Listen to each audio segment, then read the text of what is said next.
अस्सलाम वालेकुम फ्रेंड, मैं आपका सईद अली बावा और आपका अपना channel bright face of Pakistan BFP TV आपके साथ हाज़िर हूँ। मेरे साथ जो इस वक्त शख्सियत मौजूद हैं किसी भी तारुफ़ के मोहताज नहीं है। तारुफ़ आज कराने का मकसद ये है क्योंकि back the camera back the stage काम करते हैं। माशाल्लाह बहुत बड़े राइटर हैं। फैमिली मैगज़ीन में अक्सर आप इनके कालम पढ़ते होंगे। इसके अलावा बेशुमार अखबारात में लिखते हैं और मुसलसल लिखते हैं, ड्रामाज़ लिख रहे हैं। कुछ PTV पे इनके ड्रामास चल रहे हैं। अभी प्राइम टाइम में इनका एक और 50 मिनट्स की एक आ रहा है प्रोग्राम, वो भी आप जल्दी देखेंगे। और नाम इनका जनाब बिल्कुल आप जानना चाहते हैं, मेरे भाई हैं। और आज यही बात हो रही थी कि मैंने लिखा हुआ है जर्नलिस्ट राइटर इलियास अवान भाई, तो मेरे बड़े भाई हैं। और आज अजीब सी बात यह है कि इलियास भाई से इंटरव्यू मैंने नहीं करना। इलियास भाई ने कहा कि बाबा जी आपके चैनल BFP TV पे आपका इंटरव्यू मैं करूंगा। तो इब्तिदाइया कुछ थोड़ा सा मैंने बोल दिया, इलियास भाई के बारे में भी कह दिया। इलियास भाई BFP TV के बारे में भी जानना चाहते हैं और मेरी लाइफ के बारे में कुछ आप लोगों तक पहुंचाना चाहते हैं जो मे भी हिडन हो इनके जहन में, दिल में अब क्या सवालात हैं। मैं जनाब आज बिल्कुल इनको जवाब दूंगा और इंटरव्यू करेंगे इलियास भाई मेरा। तो चलें आप भी देखें क्या पूछते हैं हमसे। अस्सलाम वालेकुम इलियास भाई। वालेकुम सलाम सर बिस्मिल्लाह। जी सर, अपने बारे में बताइए कि शोबिज़ में कब आना हुआ आपका? ये इलियास भाई आपको तो खैर सारा पता ही है, व्यूअर्स को बता देते हैं। 1975 जी, मेरी उम्र उस वक्त 5 साल थी और मेरा ये फ़ख्र है रेडियो पाकिस्तान जो लोग सुनते रहे, रावल रवेल प्रोग्राम, हमारी मलका पुठवार शहनाज खान साहिबा, लाइक माई मदर व्यूअर्स और मेरी बड़ी आपी। तो पहला प्रोग्राम बच्चों का एक था, तो वो मैंने उनकी गोद में शुरू किया और उसके बाद फिर ये सिलसिला आपके सामने है, चल रहा है और चलता जा रहा है, कुछ ना कुछ लगे रहते हैं। हाँ जी। तो TV तक शुरू में आप आए, आपकी एक पहचान हुई, तो फिर आप अचानक TV से क्यों गायब हो गए? सच्ची बात बता दूं, सच्ची बात। इलियास भाई राइटर भी हैं जी और ये जो कुछ हो रहा है किसी ना किसी अपने कॉलम में ज़िक्र भी कर देंगे। शख्सियात के मैं नाम नहीं लेता जी। हमारा बचपन था पाकिस्तान टेलीविज़न, जब शिफ्ट हुआ मैं छोटा सा था तो मुझे ये एजाज़ भी हासिल है कि मैंने वो पुराना बेडफोर्ड ट्रक होता था, उसके अंदर टूटी फूटी कुर्सियाँ, सामान, इंस्ट्रूमेंट, ये मैं ख़ुद भी लोड करके, शौक़ की वजह से, मैं मुलाज़म नहीं था PTV का, तो PTV को हमने शिफ्ट कराया। फिर मेरे आपके बड़े अच्छे दोस्त मेहरबान तबस्सुम बड़ी स्ट्रगलिंग की, उन्होंने फोत हो गए, अल्लाह उनको जन्नत नसीब करे। उन्होंने मुझे काफ़ी मौके दिए, जब PTV 2 होता था उसके हेल्थ प्रोग्राम्स में मुझे बुलाते रहे। लेकिन फिर किस्मत कह लें या कोई बदनसीबी कह लें या मुनाफ़कत कह लें कि हमें जनाब रेडियो पाकिस्तान रावलपिंडी ने भी इग्नोर किया, मुसलसल इग्नोर किया, इस्लामाबाद इग्नोर करना शुरू हो गया और PTV तो खैर हमें भूल ही गया कि हम भी कोई आर्टिस्ट थे। हाँ जी। तो इसकी क्या वजह, क्यों इस तरह हुआ? क्या शुरू में तो PTV ने खासे लोगों को प्रमोट किया, तो आपके साथ क्यों इस तरह की ज़्यादती हुई? सर ऐसा हुआ कि अब हम क्या कहें, आपको पता है आप राइटर हैं, जब किसी ने कोई ड्रामा लिखवाना होता है तो वो ख़ुद आपसे रब्ता करता है। तो हम शायद इस काबिल नहीं थे कि PTV की हम पे नज़र आए। जो अब नए डायरेक्टर्स आ गए हैं, प्रोड्यूसर्स आ गए हैं, लोग आ गए हैं, तो शायद वो हमें जानते नहीं हैं या जानना नहीं चाहते या फिर कोई और सिलसिला है। अब हम क्या कहें, जाहिर सी बात है प्रोफेशनल आर्टिस्ट हो तो उसको बुलाना पड़ता है। हम खुद तो काम की भीख मांगने किसी के पास जा नहीं सकते।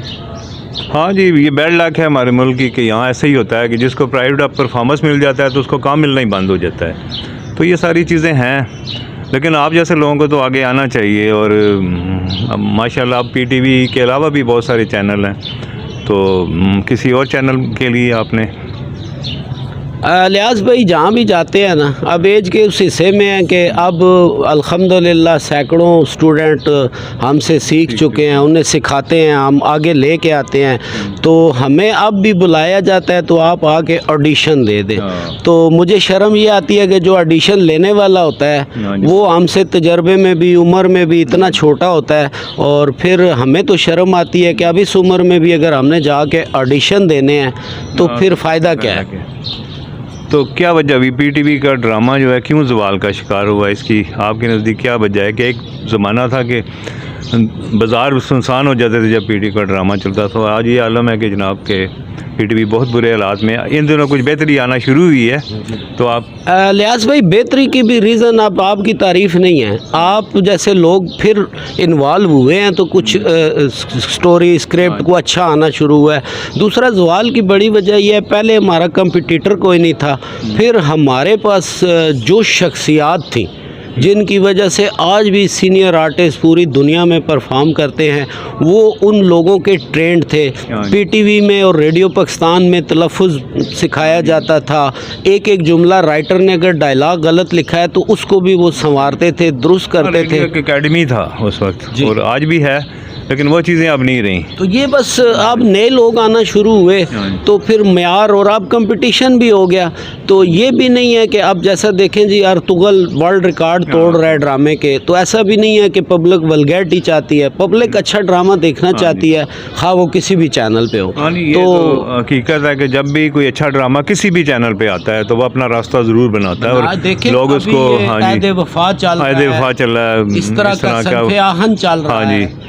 और इससे पहले भी वो ड्रामा जो बड़ा मशहूर हुआ है आजकल, वो कराची का, मुझे अब नाम परिजाद यस, देखे ना, हालांकि आम वो उसका जो हीरो है कोई इतना मतलब कोई प्रोमिनेंट नहीं है, और लेकिन उसने एक पूरी दुनिया में एक शनाख्त बना ली है। अच्छा, इस शोबिज़ की फील्ड के अलावा आप क्या करते हैं? लियाज़ भाई बड़ा सवाल आपने छोटा सा किया है, लेकिन जवाब इसका बहुत लंबा हो जाएगा, कोशिश करता हूँ शॉर्टकट में। इसके अलावा जी मैं बचपन से ही, मुझे फ़ोटोग्राफ़ी का शौक़ है, कैमरा का शौक़ है, डायरेक्शन प्रोडक्शन का शौक़ है, इवेंट ऑर्गेनाइजिंग करनी, और इसके अलावा कुछ शायरी में भी, कुछ आपको पता है एज ए जर्नलिस्ट भी मैं काम, कॉलमिस्ट भी, मतलब यहाँ रावलपिंडी इस्लामाबाद में रहते हुए मुझे तकरीबन 15 से 17 शोबों में मुख्तलिफ़ तंजीमों ने अवार्ड दिए, मैंने उनकी पीक ली और अल्हम्दुलिल्लाह काम अभी भी कर रहा हूँ। अभी चूँकि माजरत के साथ रेडियो पाकिस्तान हमें भूल गया, पीटीवी हमें भूल गया, रेडियो पाकिस्तान इस्लामाबाद भूल गया, तो पीछे रह गया जनाब हमारा काम एक सोशल मीडिया का ही। अखबारात जो हैं, टीवी चैनल जो हैं, वो भी माली बुरान का शिकार हैं, सैलरीज़ का। तो मेरे जहन में एक आइडिया आया कि क्यों ना मैं एक ऐसा चैनल यूट्यूब पे बनाऊं, क्योंकि सोशल मीडिया है जिस पर मैं अपने पाकिस्तान को दुनिया के लोगों को ये दिखा सकूं कि यार मेरा मुल्क कितना खूबसूरत है, यहाँ पर इतने अच्छे लोग हैं, इतने टैलेंटेड लोग हैं। तो इसी टैलेंट प्रमोशन पे और पाकिस्तान को खूबसूरत दिखाने के लिए मैंने ये चैनल स्टार्ट किया है, BFP TV, bright face of Pakistan. तो इसको भी अभी पाकिस्तान का जो बदनमा चेहरा है वो तो सारे दिखा रहे हैं, और ये बड़ी खूबी है, बड़ा अच्छा नयापन है इसमें कि आप पाकिस्तान का असल चेहरा और ख़ूबसूरत चेहरा दिखा रहे हैं। तो मुझे अच्छा लगा, और इंशाल्लाह जी।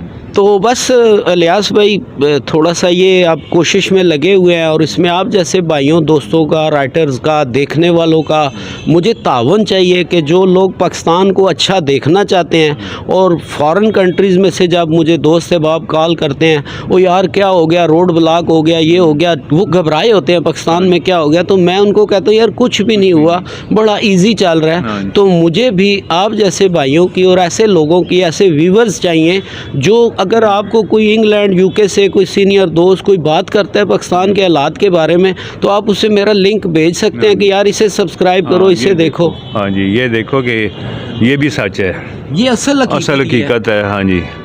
तो सियासी लिहाज से आप क्या सोचते हैं, पाकिस्तान में सियासत किस रुख पे जा रही है? जी, मैं जर्नलिस्ट भी हूँ, तो इलियास भाई भी मेरे सीनियर हैं, माशाल्लाह मेरे से तो बहुत सीनियर हैं, मैं जूनियर हूँ।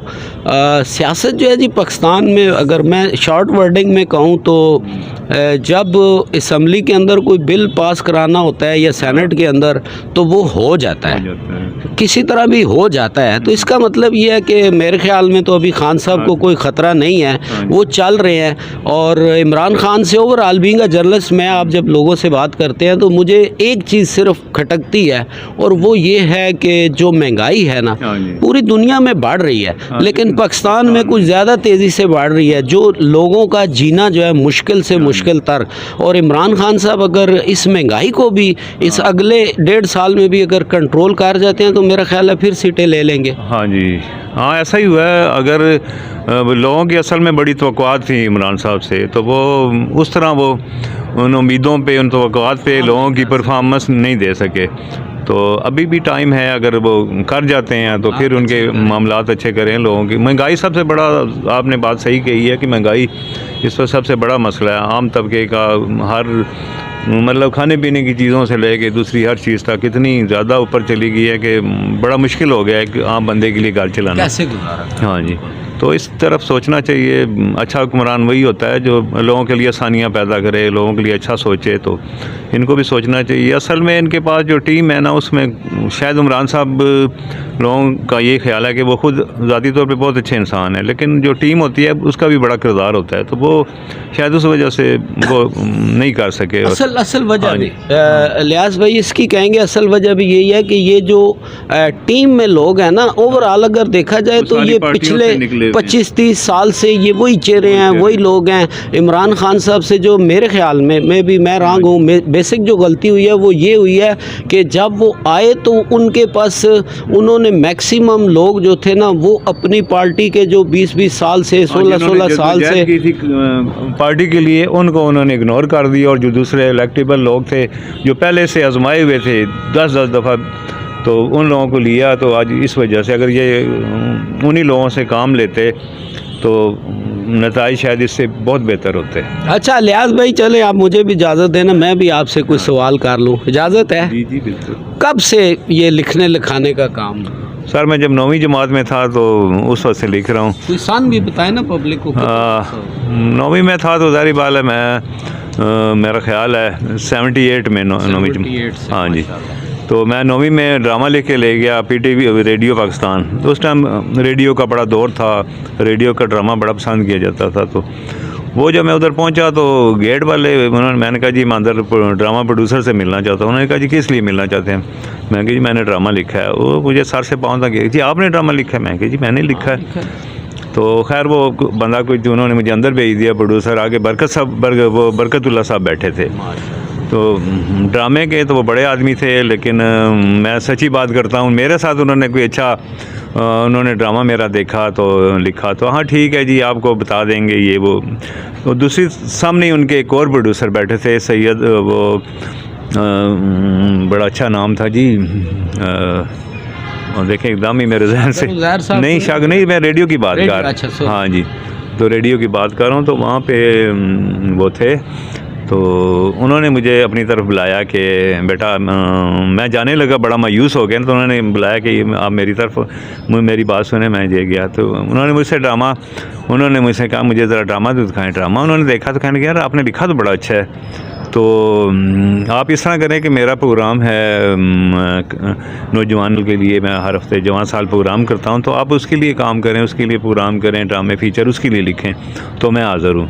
फ़ख्र आलम नुमानी साहब जी उनका बड़ा नाम था, हाँ जी। तो इस तरह मैंने उस दौर में फिर काफ़ी प्रोग्राम किए, लिखा, फीचर लिखे, ड्रामे लिखे। तो इस तरह करते करते फिर उसके बाद ज़्यादा TV का दौर आ गया। तो 12 TV में बड़े मसाइल थे, वहाँ आम बंदे का तो दाखिला भी मुमकिन नहीं था। और 12 अल्लाह किया गए, वहाँ तक पहुँचे TV तक। तो ड्रामा भी लिखा, ड्रामा में काम भी किया, लेकिन बस वहाँ पे एक बंदे से मेरी कुछ खटपट हो गई, हाँ जी। तो वो स्क्रिप्ट के बंदे थे, तो मैंने उनके खिलाफ फिर पूरा कॉलम लिख दिया। वो उस टाइम मैं रोज़नामा पाकिस्तान में था, पूरा कॉलम लिखा। उनकी इंक्वायरी हो गई, उनको जनाब पूछा गया। तो इंक्वायरी तो खैर जो होनी थी वो हो गई ना, लेकिन उस बंदे ने 50 बंदों के सामने कहा जी जब तक मैं इस PTV में हूँ मैं इस इलियास अवान को आगे नहीं आने दूँगा। और इस बंदे ने वो इस बात पे पूरा अमल किया। मैंने बड़ी बड़ी जगहों से सिफारिशें भी कराई कि यार किसी तरह ये बंदा, वो नहीं माना। और वो PTV से रिटायर हुआ और मैं PTV में इन हुआ। लेकिन मेरी मुद्दत बीच में, हाँ, मेरी ज़िंदगी के 15 कीमती साल ज़ाय किए उस बंदे ने। तो ये बहुत बड़ा जुल्म है। PTV में इस तरह की बहुत सारी चीज़ें हुई, लेकिन उस वक्त फिर अल्लाह बख्शे, वो बड़े अच्छे इंसान थे, कमर साहब, डॉक्टर रशीद कमर साहब। तो वो भी स्क्रिप्ट की शोबे के इंचार्ज थे। उन्होंने मेरी बड़ी हौसला अफजाई की। मेरा पहला ड्रामा भी उन्होंने चलाया, और उसके बाद मेरे 8-10 ड्रामे हुए। फिर करते करते मतलब उर्दू भी लिखे, पटवारी के काफ़ी लिखे, तो अब जाके इतने अरसे बाद जाके अब मुझे प्राइम टाइम में मौका मिला है। तो उसके हवाले से कोई ड्रामा कब आ रहा है और वो आप थोड़ा सा बता दें। हाँ जी, वो ड्रामा मंगल 1 मार्च को रात 8 बजे PTV इस्लामाबाद से जागती आँखों के ख्वाब है। ये मेरा प्राइम टाइम का पहला ड्रामा है और अच्छा है माशाल्लाह। अच्छे लोग आ गए हैं PTV में, जिनमें है अकबर मलिक साहब हैं, खैर से वो डायरेक्टर प्रोग्राम है, बहुत अच्छे इंसान हैं। और इसके अलावा कंट्रोलर प्लानिंग हैं, यंग लोग हैं, डॉक्टर फ़ारूक हैदर साहब हैं, PhD हाल ही में की है, पढ़े लिखे। ऐसे पढ़े लिखों की PTV को बड़ी ज़रूरत है और उस बंदे ने अल्लाह का शुक्र है कि मेरे टैलेंट को बचाना। और अब आइंदा मेरे 5-6 ड्रामे इंशाल्लाह प्राइम टाइम के आ रहे हैं और उसके बाद मैं इंशाल्लाह सीरियल करूँगा इंशाल्लाह। ज़बरदस्त जी। फ्रेंड्स, थोड़ी सी गपशप थी, चिट चैट थी, आपने सुनी कुछ तल्ख यादें, कुछ खूबसूरत एहसासात और कुछ अच्छे लोगों का जिक्र भी हुआ। तो उम्मीद है जनाब, चले मुझे ना पूछें लेकिन जो हमारे दोस्त अहबाब रेडियो पे, TV पे वो इस वक्त देख रहे हैं, तो इलियास अवान साहब की खिदमत से ज़रूर इस्तिफ़ादा हासिल करें। और इसके अलावा प्राइवेट प्रोडक्शंस के भी जितने लोग देख रहे हैं, माशाल्लाह अभी इनका प्राइम टाइम में ड्रामा चलने लगा है 1 मार्च मंगल को, तो वो आप ज़रूर 8 बजे PTV इस्लामाबाद से वो भी देखें। और ऐसे लोगों को कम से कम मुझे ना दें, ऐसे लोगों को ज़रूर मौका दें और लिखने लिखाने के अमल के लिए। और कुछ लोग जो लिखना चाहते हैं इलियास साहब की तरह 9th 10th class, first year, second year, तो वो ज़रूर भाई इलियास से रब्ता करें। फैमिली मैगज़ीन में भी इनके कालम होते हैं और रावलपिंडी इस्लामाबाद में ही अक्सर पाए जाते हैं, तो इनसे ज़रूर रब्ता करें। तो बाकी जी, best wishes for radio Pakistan and PTV और दीगर सब के लिए भी। तो ये आप लोगों की करम नवाजी होगी कि हम भी आर्टिस्ट हैं, हम भी पढ़े हैं तेरी राहों में। तो ज़रूर जनाब, किसी कोई देखता है, किसी की नज़र जाती है तो देखें और अपने इस channel BFP TV bright face of Pakistan को ज़रूर सब्सक्राइब करें और दोस्तों तक पहुँचाएँ ताकि हम आप तक अच्छी अच्छी बातें पहुँचा सकें। मुझे और इलियास भाई को यहाँ से दीजिए इजाज़त। अभी हमने इलियास भाई को चाय भी पिलानी है, तो इंशाल्लाह फिर अगले किसी फंक्शन में अगली किसी रिपोर्टिंग के साथ हाज़िर होंगे। दीजिए इजाज़त, अल्लाह हाफिज़।